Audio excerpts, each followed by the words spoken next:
My dear friend, स्वागत है आपका हमारे इस चैनल पर। आज हम क्लास 9 एनसीईआरटी का साइंस का chapter 1 matter in our surrounding पढ़ने वाले हैं फ्रेंड्स। जी हाँ, तो फ्रेंड्स ज़्यादा टाइम न लेते हुए शुरुआत करते हैं। As we look at our surrounding we see a large variety of things with different shapes, size and textures. Everything in this universe is made up of material which scientists have named matter. जैसे कि हम अपने surrounding में जो भी चीज़ें देखते हैं फ्रेंड्स, वो सभी चीज़ें क्या हैं कि किसी न किसी चीज़ से बनी हुई हैं। उनका कुछ ना कुछ शेप है, उनका कुछ ना कुछ साइज़ है, वो किसी न किसी मटेरियल से बनी हुई है और साइंटिस्ट ने उन्हीं चीज़ों को नाम दिया है मैटर। मैटर, अगर हम मैटर कहें तो मैटर क्या है फ्रेंड्स? तो मैटर मैटर आपके आजू बाजू में ना ऐसी कोई भी चीज़ जिसका कुछ ना कुछ वजन हो और कुछ जो वो जगह घेरती हो, उसे हम मैटर कहते हैं। आप लिखना चाहें तो लिख सकते हैं कि डेफिनेशन बोल रहा हूँ कि the anything in our surrounding which have some mass and some volume is called matter. Volume मतलब वो जगह घेरती है, और मास अभी आप वजन से रिलेट कर सकते हैं फ्रेंड्स, पर मास वजन नहीं होता। इसके बारे में हम 12th क्लास में आगे और अच्छे से पढ़ेंगे। ठीक है friends. The air we breathe, the food we eat, stone, cloud, star, plant, and animal, even a small drop of water or a particle of a sand, everything is matter. Friends, जिन जिन चीज़ों का इसने नाम लिया, even हम breath लेते हैं वो एयर, हम फूड खाते हैं वो food, stone, cloud, plant, star, ये सभी क्या हैं? सब, एक पानी की बूंद तक क्या है? मैटर है, क्योंकि इन सभी का कुछ ना कुछ तो वजन है, चाहे कम हो चाहे फिर या ज़्यादा हो, और ये कुछ ना कुछ जगह तो घेरते ही हैं। ठीक है फ्रेंड्स, आगे पढ़ते हैं कि can also see a we around that all things mentioned above occupy space and have mass. In other word they have both mass and volume. जो बात मैंने कही थी कि हम अदर वर्ड में कहें तो कुछ ना कुछ इनका मास है और इनका कुछ ना कुछ वॉल्यूम है। तो फ्रेंड्स आगे देखते हैं। Since early time human being have been trying to understand their surrounding. Early Indian philosopher classified matter in the form of live basic element, the panch tattva, the air, the sky and water. According to them, everything living or non-living have was made up of these five basic elements. Ancient Greek philosophers had arrived at similar classification of matter. Modern day scientists have involved two types of classification of matter on their physical properties and chemical properties. In this chapter, we will learn about the matter based on their physical properties. Chemical aspects of matter will be taken in subsequent chapter. Friends, जैसा कि बताया गया है कि early time पर philosophers, Indian philosophers ने जो हमारा मैटर है, जिसको हम हिंदी में पदार्थ कहते हैं, उसको 5 बेसिक पार्ट में डिवाइड किया था। जैसे हम नहीं कहते हैं कि अग्नि से बना हुआ है, जल से बना हुआ है, वायु से बना हुआ है, पृथ्वी से बना हुआ है, पाताल से बना हुआ है, आकाश से बना हुआ है, ऐसे 5 तत्व से उन्होंने डिस्क्राइब किया था, अलग अलग बताया था। हर एक जो कुछ भी लिविंग, अनलिविंग, नॉन लिविंग जो भी अर्थ पर एग्जिस्ट करता है, जिसका कुछ न कुछ मास हो और वो कुछ ना वॉल्यूम घेरता हो, वह मैटर कहलाता है। ये मैंने आपको पहले ही बता दिया। बाद में एशियन की दो बड़ी स्कूलों ने ये क्लासिफाई किया मैटर को दो तरीके से। एक तो उनके केमिकल पे और केमिकल एस्पेक्ट पे, और दूसरी उनकी फिजिकल एस्पेक्ट पे।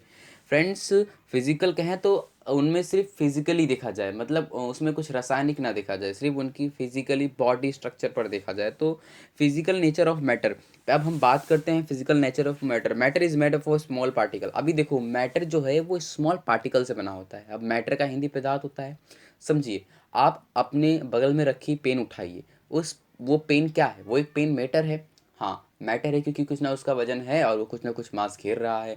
अब वो पेन जो है वो छोटे छोटे पार्टिकल से बना है, छोटे छोटे पार्टिकल से बना है।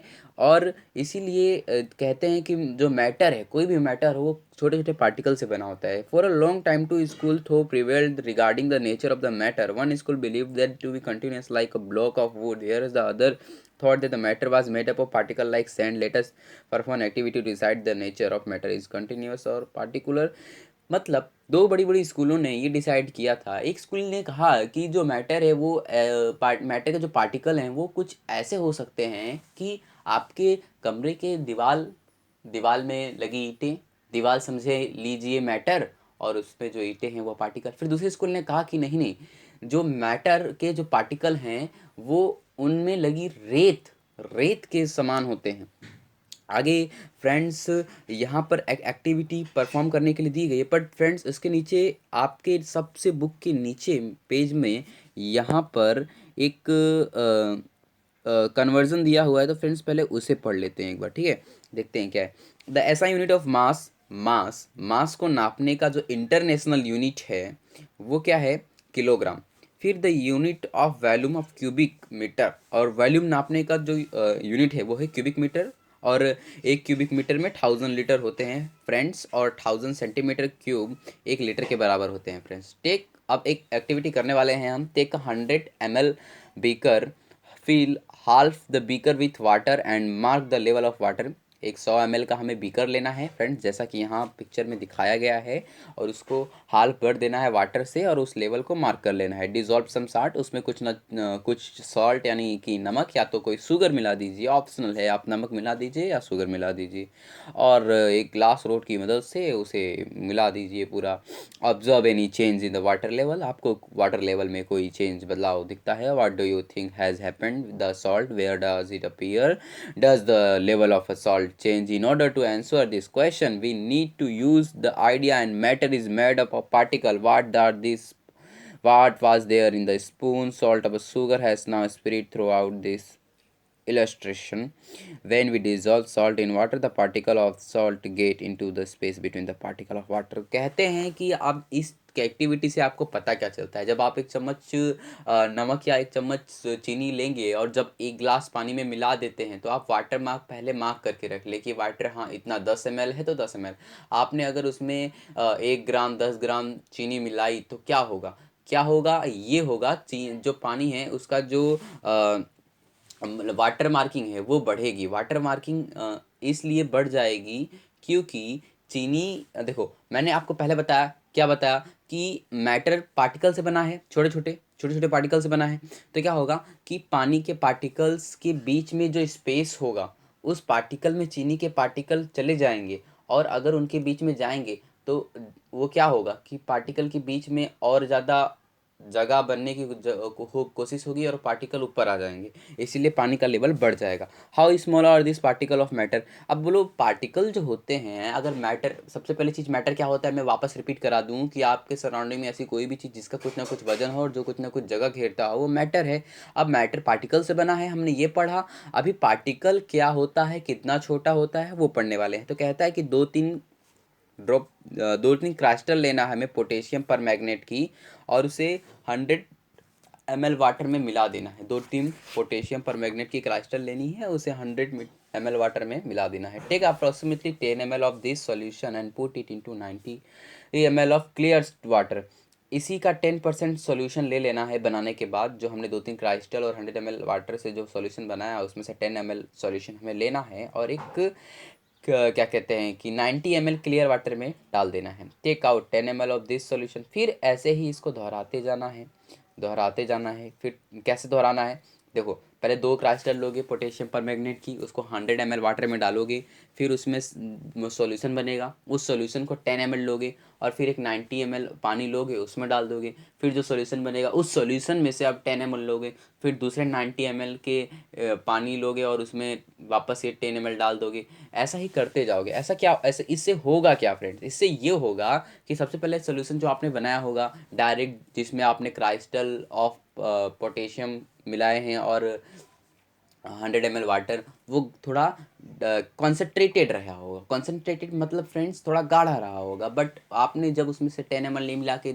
90 ml के पूरे पानी में मिला दिया तो वो उस पहले से थोड़ा हल्का हो जाएगा। फिर आप इसके बाद इसमें से 10 ml लेके 90 ml वाटर के साथ जो नया सोल्यूशन बनाएंगे वो इससे भी हल्का होगा। ऐसे ही जब आप करते जाएंगे तो हल्के से हल्का सॉल्यूशन बन जाएगा, और इसी को हल्के पानी सॉल्यूशन को हल्का करते जाना ही होता है डाइल्यूशन। डाइल्यूशन का मतलब ही होता है हल्का कर देना, डाइल्यूट का ही मतलब होता है हल्का, है ना। जैसे अब क्या इसमें बता रहा है कि putting into 90 ml of clear water keeping diluting the solution this like make this 5 to 8 time, ऐसा आपको 5 से 8 बार करना है। Is the water still coloured, तो क्या पानी अभी भी स्टिल कवर्ड कलर्ड होगा, हो सकता है। आप करते जाएं करते जाएं करते जाएं तो इसका रंग हल्के से हल्का होते जाएगा, जितना आप करेंगे उतना हल्का होगा, और आप अगर इसको बहुत बार करेंगे तो एक टाइम ऐसा आएगा कि ये एकदम पानी क्लियर हो जाएगा। Estimating have small are particles of matter when every dilution through the color become light is still visible. The experiments show that just a few crystals of potassium permanganate can color the large volume of water. इस experiment से हमें ये पता चला कि खाली कुछ क्राइस्टल of potassium परमैग्नेट ने, थोड़े से टुकड़े ने पूरे कितने सारे पानी को कलर्ड कर दिया। क्या कहते हैं कि अबाउट 1000 लीटर वाटर को उन्होंने कलर्ड कर दिया। So we conclude that there must be million of tiny particle in just one crystal of potassium. तो हम पोटेशियम परमैग्नेट में हमने इस चीज़ से समझा क्या कि एक पोटेशियम परमैग्नेट के खाली एक क्राइस्टल में बहुत सारे पार्टिकल्स होते हैं फ्रेंड्स, बहुत बहुत सारे पार्टिकल्स, तभी तो उसने इतने अमाउंट ऑफ 1000 लीटर वाटर को क्या कर दिया, कलर कर दिया। विच की one dividing them save into smaller and small particle, जो अपने आप में ही छोटे छोटे पार्टिकल्स में बटे होते हैं। The same activity can be done using 2 ml of Dettol. Friends sorry, मैंने क्या कर दिया है कि आपको ये पेज बताया नहीं फ्रेंड्स, तो ये इस पेज पे है फ्रेंड्स, मैं यहाँ पर है, ठीक है। तो आप परेशान मत हो जाना, मैं अभी ये पढ़ा रहा था आपको फ्रेंड्स, ठीक है, ये पार्ट, ओके। चलो, तो मैं अभी इसकी शुरुआत कर देता हूँ फ्रेंड्स। चलो फ्रेंड्स स्टार्ट करते हैं, ठीक है फ्रेंड्स।